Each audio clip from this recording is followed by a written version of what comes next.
Hello, David Bradley here in the box room. And indeed, I have another box of things from the basement to go through. Some of them are, well, most of them are computer related, some are not. Like here it is a Reader's Digest Fix It Yourself manual. I don't believe it has anything about the Commodore 64 in here. Oh my, this was given as a gift in 1982. It might be a little dated, but some things. Ooh, the volt-o-meter. Some things are timeless. Oh, a hairdryer. Iron. How refrigerators work.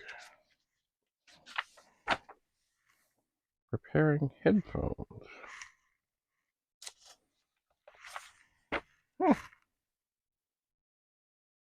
How to grease the chassis of a car.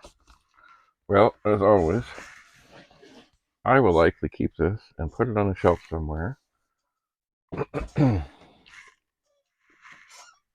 And who knows, someday I might do something guided by that. Not that I don't fix things, it's just mostly, anyway. So, here's a book. And I guess it has artwork from the Louvre. And I thought, oh, interesting. Now, I'm kind of into arty things. And there's cool things in here. There are. Anyway, there are many books that I'm probably going to be done with. But not that one, I suppose. This one, by Pierre Burton, The National Dream, The Last Spike. And this is, there's lots of pictures in here. Actually, this one, I will probably pass on. Ooh, there was a crinkled page. Not a crinkled page. A folded page. We'll fix that. Pass on to a fellow I know. Anyway, this is the...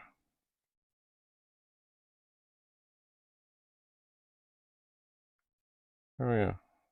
So this is both, and it also has 96 pages of color photographs from the CBC's multi-million-dollar production. And indeed, they did do a big thing. I will probably pass this on to a fellow who is train crazy and has always been train crazy. Now, let's see. Oh, here's a manual for a modem. A modem, of all things. Modem, 24 BPS. This would have been, I don't know what kind.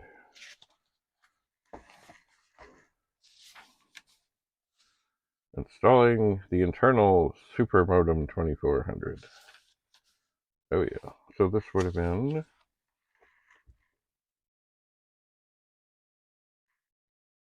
well, I suppose they made these for all kinds of things. I suppose, boy, it's a big book. When you think of what used to come with the pet, that's a big book for a little modem. And for those that don't know this, 2400 baud, or BPS as it's called, that was really ripping back in the day. Because when I first started off doing bulletin board things, 300 baud was the norm. And that was about 30 characters a second. You could read that quite nicely, but certainly for uploading, downloading, and other things, it was painfully slow. So when 1200 came out, whew, and then 24. Oh, here is the user manual for the SL10C. Look at that. Which would have been, it's a Star Micronics printer, of course. And it, I'm pretty sure, because it had the C, was it would have had the Commodore only, not, well, maybe not only. Unpack your new printer. Why are they showing the back? Getting to know your printer.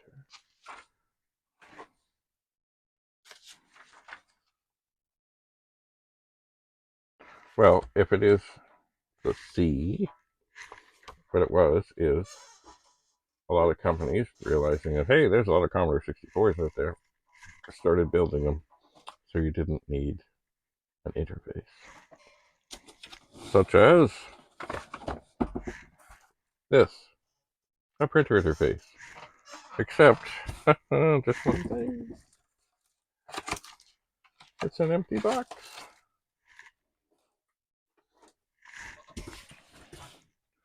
Well, let's see what else is here. Here's an interesting thing. It's a power cable, just a line cord. But heavens, someone has removed the ground. Which, of course, see, older houses had two-prong plugs. So there were times when this was, well, there were cheater things you could get, which essentially did the same thing, but sometimes you just gotta snap it off. What is this?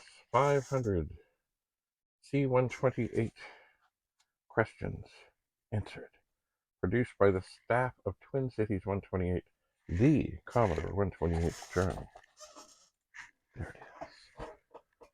I wonder what questions. What? Oh, look at that. I just flipped it open. What is a printer interface?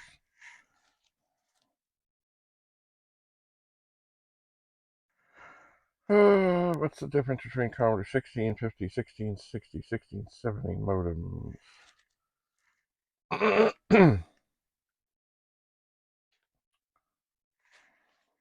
My word. The print in here, in some cases, is muddy small. Let's see. What is question number 1? Who made the 128?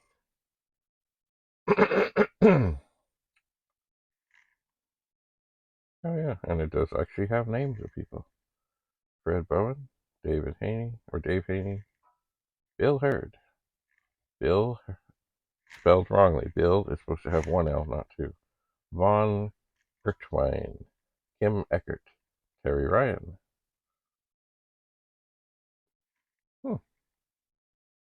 Interesting. Let's see the last question.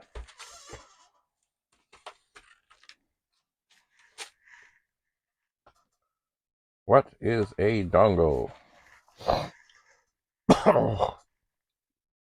Yes, a dongle is a hardware-based copy protection device which plugs into your computer. Indeed it is. Yep. Uh-oh. Oh, $4.99. I spilled a can of soda pop on a diskette. Can anything be recovered? Perhaps. Just as in the procedure above. Oh, okay.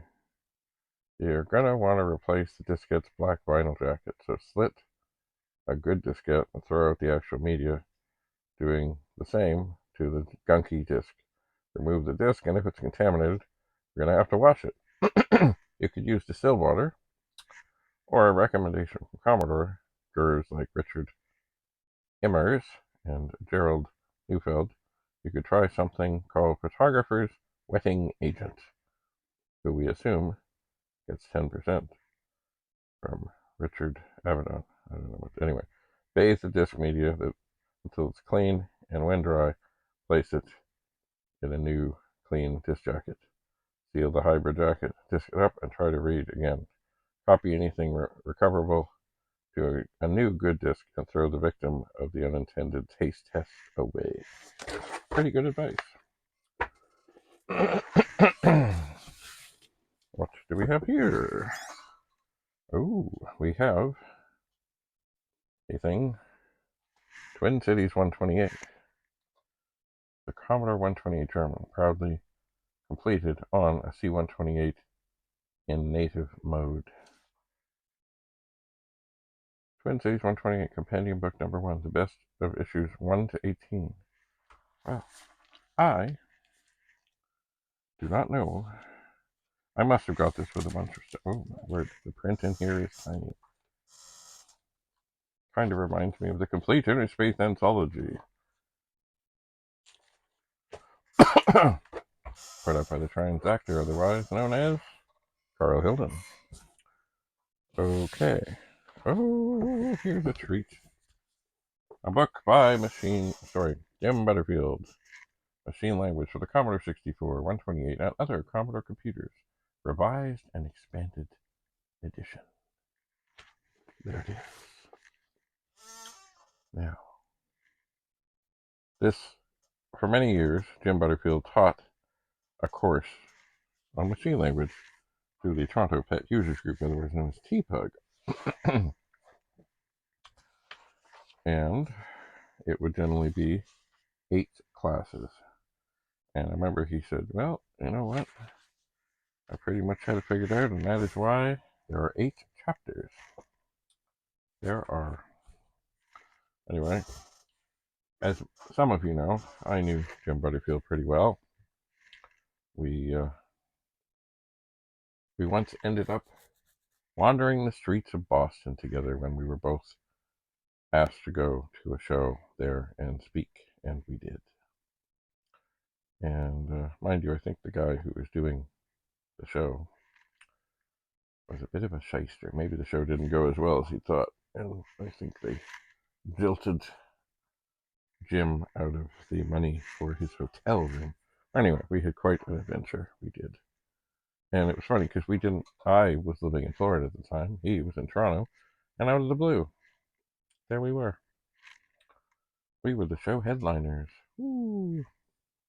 Anyway, there are many, many, many, many Jim Butterfield stories to tell. Oh, looky. Ooh. This is a serious disc label from Commodore. It's actually very thick paper. I will hold on to this. Maybe it will go into the family portrait. Okay, we're getting into some serious stuff now. An annual for the 1541. Vic-1541, no doubt. Here it is. The Transactor Book of Bits and Pieces, number 1. The Transactor was the publication. If you needed to know how to do things, it was it. Copyright June 1986, Transactor Publishing. Yes, indeed. Edited by Carl J.H. Hilden and Chris Zamera. Produced by Carl J.H. Hilden. Indeed. The book is dedicated to Colleen J. Hilden. Carl's other contents. Oh my word. Now this is another thing. Get out your glasses. Kind of like that other thing. The print is tiny. But the information is well worth getting out some reading glasses for. It is. New 64 video port. As mentioned in an earlier issue, Commodore is now shipping the C64s with a new 8-pin video connector. Reasoning? It seems some users have been plugging their video cables into the power connector. And we can't have that. So true. Although there are 3 extra pins, only one of them has been connected to anything internally. The others don't change. The new port configuration is 1 luminance, 2 ground, 3 audio out, 4 composite video, 5 audio in, 6 chroma, 7 and 8 no connection. As you can see, only chroma has been added to the connector outputs. This will only be of use to those with monitors that have chroma input connectors. The pattern of the connector doesn't change much either. The only incompatibility you need to be concerned with is inserting 8-pin plugs into the old 5-pin ports. The only question I have is, won't the power plug now fit into the video port? If it does, and you do, watch it. The video chip will have one more feature: air conditioning. Color-coded stickers and tape might be a wise safety precaution under potential circumstances. Indeed. Bits and pieces from the transaction. And as you can tell, this book has been a very well read. Okay, now we're getting into serious stuff here. Ribbons. Let me grab a bunch here. Okay, these. Oh, what is that? Uh-oh, feels like something is broken off.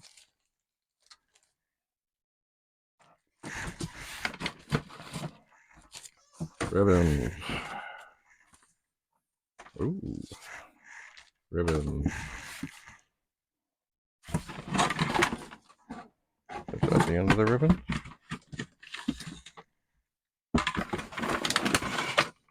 Maybe. Okay, these would very likely go into, if I remember right, it was the Star mic. No. Star? Yeah, Star. See, this one here. These ones. Ooh, it looks kind of squirrely. Maybe I should turn it a bit. There we go. There were printers that did color things. They had 4 bands of colors: black, blue, red, and yellow. And the ribbon would move up and down, depending. And I think it was the Star 1000. I don't have one handy here. But anyway, I would like to think that these ribbons that have been in here for a very long time might still have some life to them. Here, as you can see, the difference. 2 ribbons, one thin, one thick. Black, color. It's basically 4 ribbons in one. And I will look someday. I will have reason to test this. Now this is quite something. This is for the Star Gemini, they say. But this, look, this is essentially like a little old typewriter ribbon. And that, on the old Commodore printer that I have, that my brother and I got, this is what you used. Like, literally, it's a typewriter ribbon. Goes in on one side, you feed it through, it goes. When it gets done, it turns around. Lovely. Lovely, oh my word. Well, here, this is enticing, but it's not. It's a sleeve for chips. No chips. What do we have in here? Pinball selector. What is this? Commodore.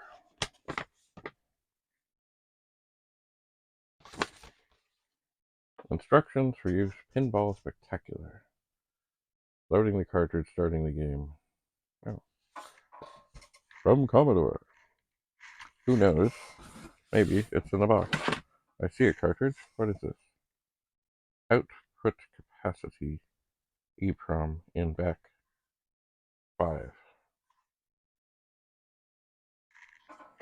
I have no clue what that could possibly be.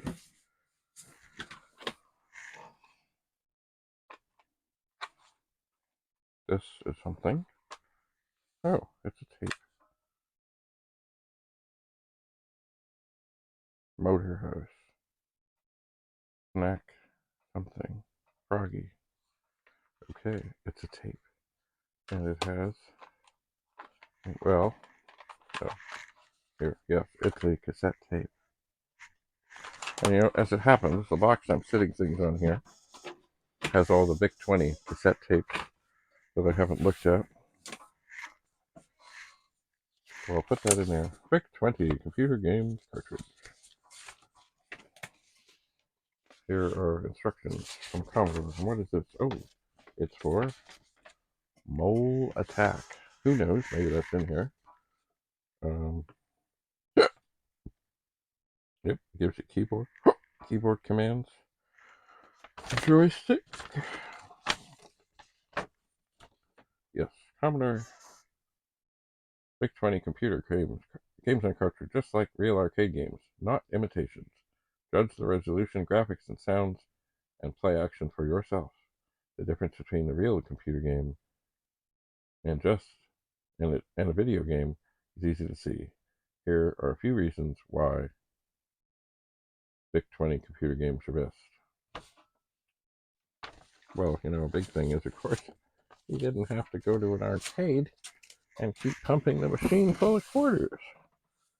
Oh, what is this? This? I guess it's a wristband. I guess. But I don't know what it's for. So there's all kinds of things. Here is a tape. Events. Gas flow. Timing on. Music tone. Another thing to be explored. I believe maybe when I see this stuff, it could have possibly been from the collection of a fellow who was a teacher. Now here's a big long tape, and I can't really read what it says. Certified digital cassettes. Certified digital. And its own little case. But also, has something that a lot of tapes didn't. There's a lot of tapes you bashed out when you broke off the thing. You broke off the thing. This one seems to have things like the right protect things that indeed, I think, look like they slide.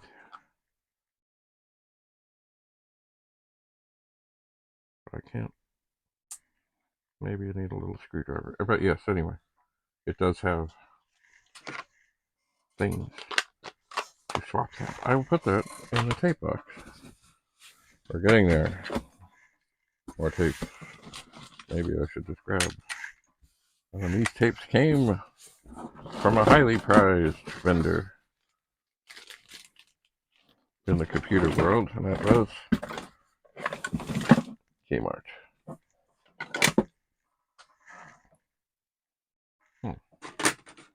Here's another thing that seems to go by the same company. Oh, it's a key ring. With a dog on it. Interesting. Anyway, these two last tapes also, will have to be explored, but they are from Kmart. Not KTEL, Kmart. I'll put them in the cassette box to be looked at. Now here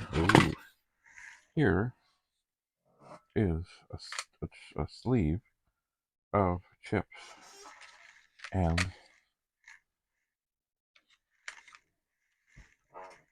there are chips in it. Now what are they? I'm not sure. There's also, it seems there's an empty socket. That's always handy. What does this say? Mole. Maybe these are games. I cannot see. Maybe there's somewhere there's a cartridge. Oh, I need to. You know what? I dropped some glasses. And they boinged on the stairs, and I think then they went over the side of the stairs, and there's an old radio and stuff there. So someday I will find them. But when, I'm not sure. Well, now the question is, where do I put these? I do want to check them out at some point. Alright, we're getting there. We have, look. It's in a bag from a company that probably is no longer in existence, Electrosonic. And what does it have in it? It has stuff that you can stick chips in. If you had some. What is this? Ooh. My word. Okay. This is definitely, I believe, a homebrew paddle. of some description. It does have a joystick connector on the back, and then it has a thing to turn, but also it has, oh, one of them is broken. It does have push buttons that it would maybe simulate a joystick. One of them is broken. This also, from what I heard, I mean, I guess you could do it with any paddle, and we'll have to test this out and see if it actually works. The dongles we spoke of would actually, the program would work if a certain value was received from the dongle. Well, supposedly using a paddle, whether it be this kind or another, you could actually turn the paddle to just the right thing and kind of fool the thing. You know what, before I put this away anyway, there are other little boxes in here that look similar. Oh my.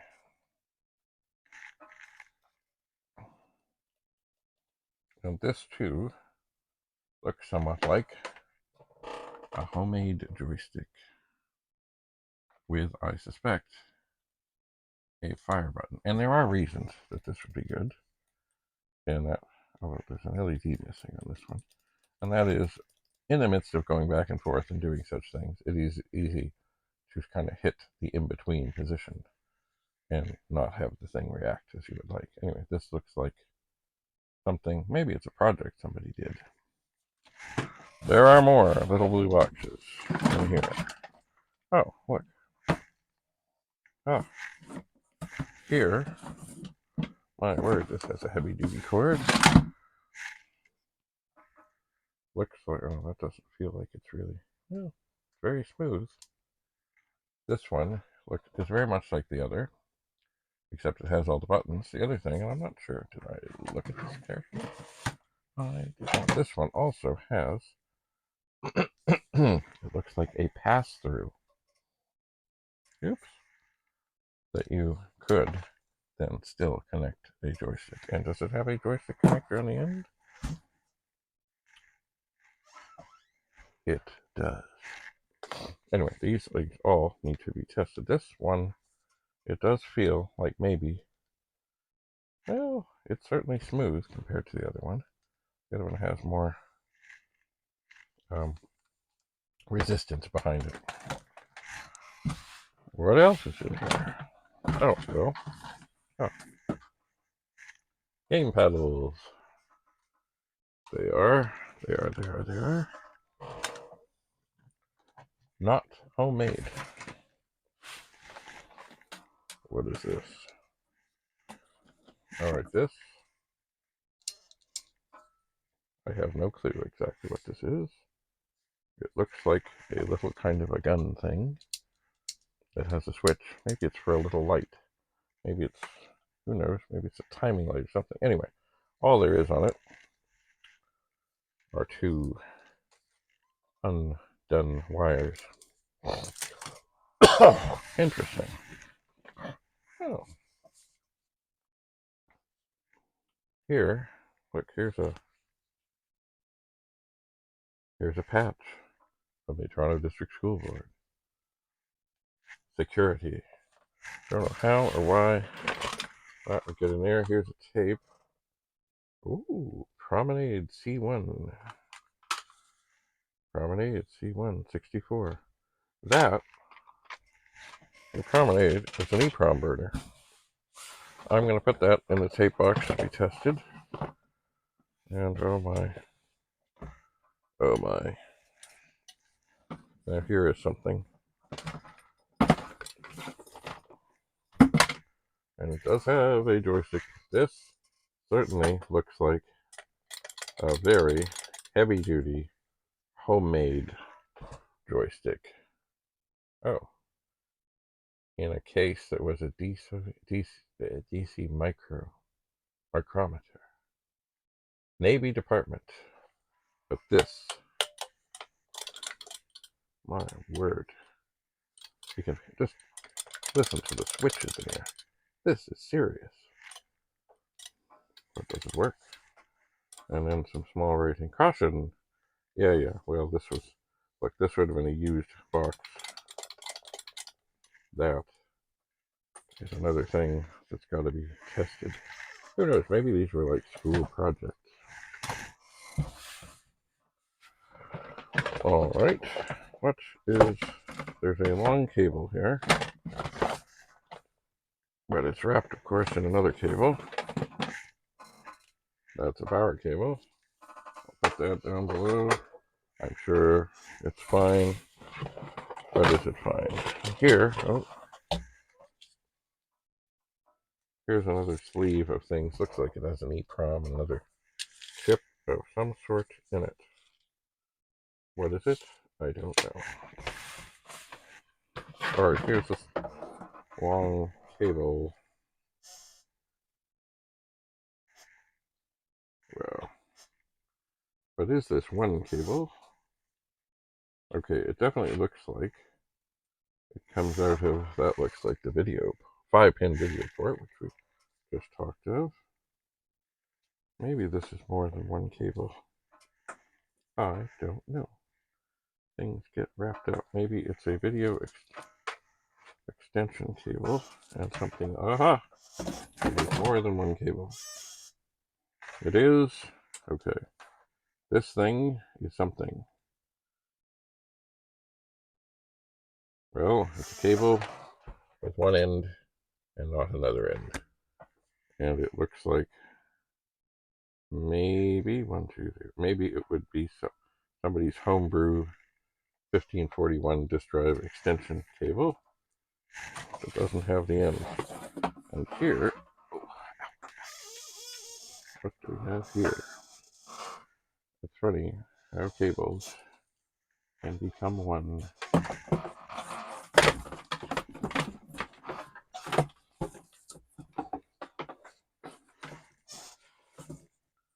What? Okay, maybe this is just one thing. This. Oh, okay. What do we have here? We have a 6-pin cable.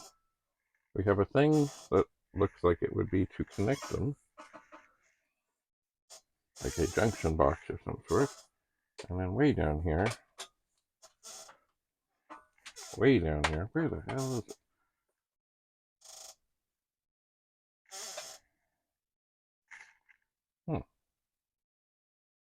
It's another thing that has 5.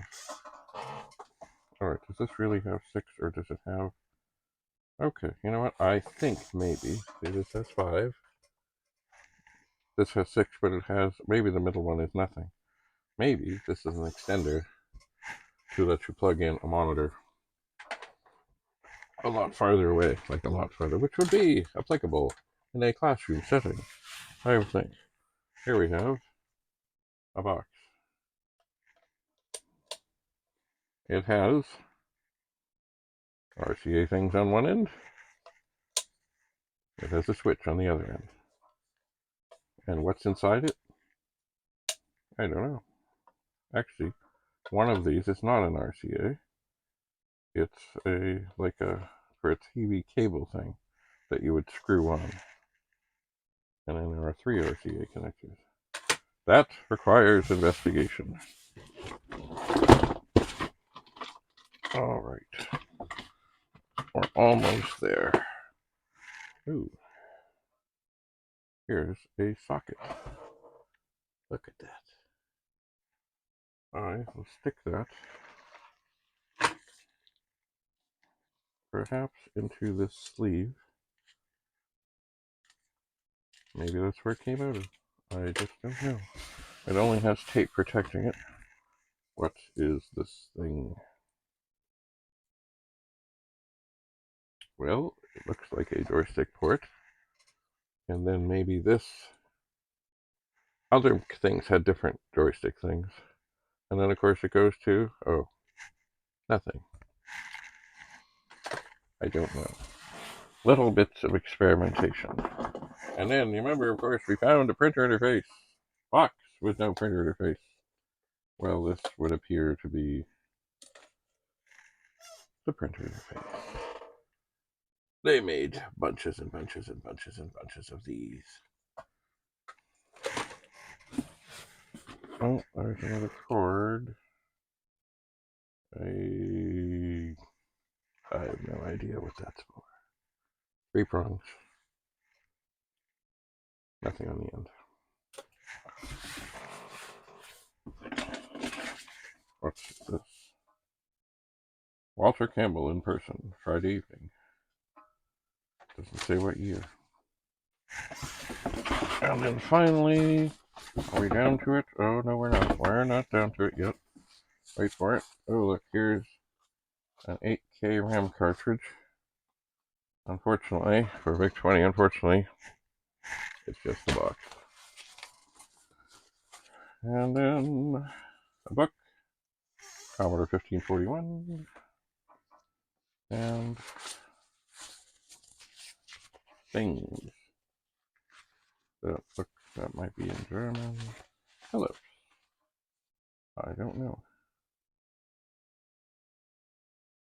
Sound recording. Oh, this is something from Philips about sound recording tape and editing. And oh, here is the model. The manual for the promenade to Bernie Prom. And this looks like some bills, some correspondence from somewhere overseas. Interesting. Alright, is that it? Not quite, but almost. I have a little. Oh, you know what? I think maybe. First of all, there's a couple more sockets here. Oh, this one has been butchered to fit a smaller size thing. The last 4 pins. Are they ripped off or are they joined? I'm not sure. Here is a socket that is intact. But anyway, the other thing I think I found here, if I could do this without hurting stuff, is a little thing that I think is supposed to stick into the end of a sleeve of things and keep them from sliding out, which is probably where I found these things. Sliding out, yes. It's that little thing to keep things in a sleeve. Now, there does not seem to be room for this socket thing that has been either modified, butchered, or otherwise messed with. I will keep it safe. Okay, is that it? Well, almost. Alright, lastly and finally, we have a very strange looking paperclip. Not a standard paperclip. It has an extra, either intentional or accidental, bend to it. I will put it in there. Alright. So now, of course, what do I have? I have a clean desk that is full of all kinds of things. But there is some cool stuff. Oh no. Ooh. I thought I saw a broken wire on the printer interface, but it's just this broken wire. Well, this box could take days to go, like, really to test out things. But I can't test everything now. But I will put things away. Actually, I may start a new box of strange and unique things. Like, for example, I think one thing I do want to test out fairly promptly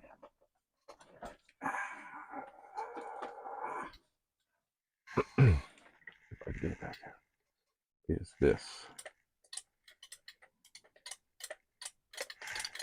That is a Frankenstein joystick.